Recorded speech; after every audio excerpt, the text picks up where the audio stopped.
freedom is the freedom to say that 2 + 2 make 4. If liberty means anything at all, it means the right to tell people what they do not want to hear. Looking at the whole world as a whole, the drift for many decades has been not towards anarchy, but towards the reimposition of slavery. No one can get up much enthusiasm for a government which puts you in jail if you open your mouth. The choice for mankind lies between freedom and happiness, and for the great bulk of mankind, happiness is better. The fallacy is to believe that under a dictatorial government, you can be free inside. The imagination, like certain wild animals, will not breed in captivity. There was a belief in the revolution and the future, a feeling of having suddenly emerged into an era of equality and freedom. What is needed is the right to print what one believes to be true, without having to fear bullying or blackmail from any side. Will the man in the street ever feel that freedom of the mind is as important as much in need of being defended as his daily bread? If you are free to be a drunkard, an idler, a coward, a backbiter, a fornicator, but you are not free to think for yourself.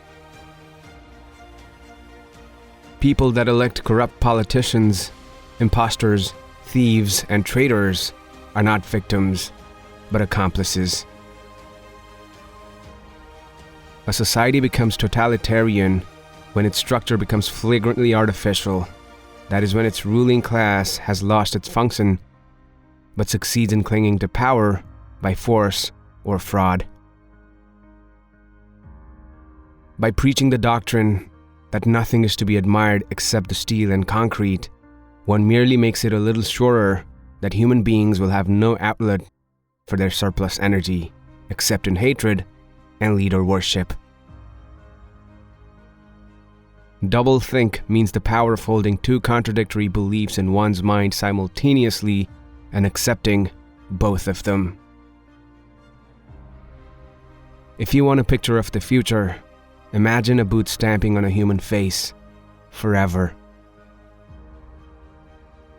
It appears to me that one defeats the fanatic precisely by not being a fanatic oneself, but on the contrary, by using one's intelligence.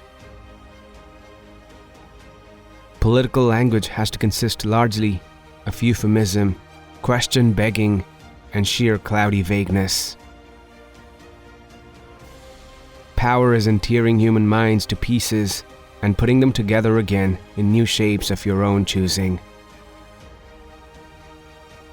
Power is not a means, it is an end. One does not establish a dictatorship in order to safeguard a revolution. One makes the revolution in order to establish the dictatorship. The most effective way to destroy people is to deny and obliterate their own understanding of their history. The object of persecution is persecution. The object of torture is torture. The object of power is power. There is something wrong with a regime that requires a pyramid of corpses every few years. Threats to freedom of speech, writing, and action, though often trivial in isolation, are cumulative in their effect, and unless checked, lead to a general disrespect for the rights of the citizen. We know that no one ever seizes power with the intention of relinquishing it. Who controls the past controls the future. Who controls the present controls the past. A world in which it is wrong to murder an individual civilian and right to drop 1,000 tons of high explosive on a residential area sometimes makes me wonder whether this Earth of ours is not a loony bin made use of by some other planet. Each generation imagines itself to be more intelligent than the one that went before it, and wiser than the one that comes after it. This is an illusion. If you want to keep a secret, you must also hide it from yourself. In general, the greater the understanding, the greater the delusion. The more intelligent, the less sane. In the face of pain, there are no heroes. It is not possible for any thinking person to live in such a society as our own without wanting to change it. Man is the only creature that consumes without producing. Men can only be happy when they do not assume that the object of life is happiness. On the whole, human beings want to be good, but not too good, and not quite all the time. People can foresee the future only when it coincides with their own wishes, and most grossly obvious facts can be ignored when they are unwelcome. People sleep peaceably in their beds at night only because rough men stand ready to do violence on their behalf. Perhaps one did not want to be loved so much as to be understood. The distinguishing mark of a man is the hand, the instrument with which he does all his mischief. The essence of being human is that one does not seek perfection.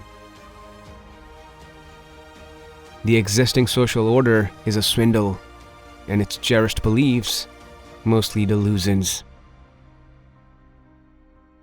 The nation is bound together by an invisible chain.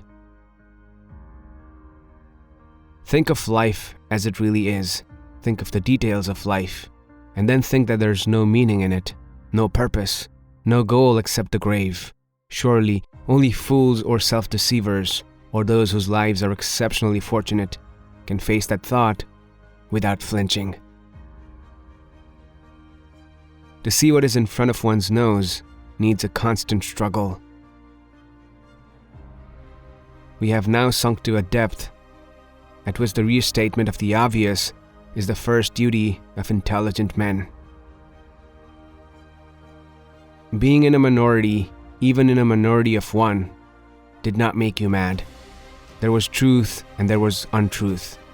And if you clung to the truth even against the whole world, you were not mad. In a time of deceit, telling the truth is a revolutionary act. Political language, and with variations this is true of all political parties from conservatives to anarchists, is designed to make lies sound truthful and murder respectable, and to give an appearance of solidity to pure wind. Reality exists in the human mind, and nowhere else. The point is that we are capable of believing things which we know to be untrue, and then when we are finally proved wrong, impudently twisting the facts so as to show that we were right. Intellectually, it is possible to carry on this process for an indefinite time. The only check on it is that sooner or later, a false belief bumps up against solid reality, usually on the battlefield. The really frightening thing about totalitarianism is not that it commits atrocities, but that it attacks the concept of objective truth. It claims to control the past as well as the future.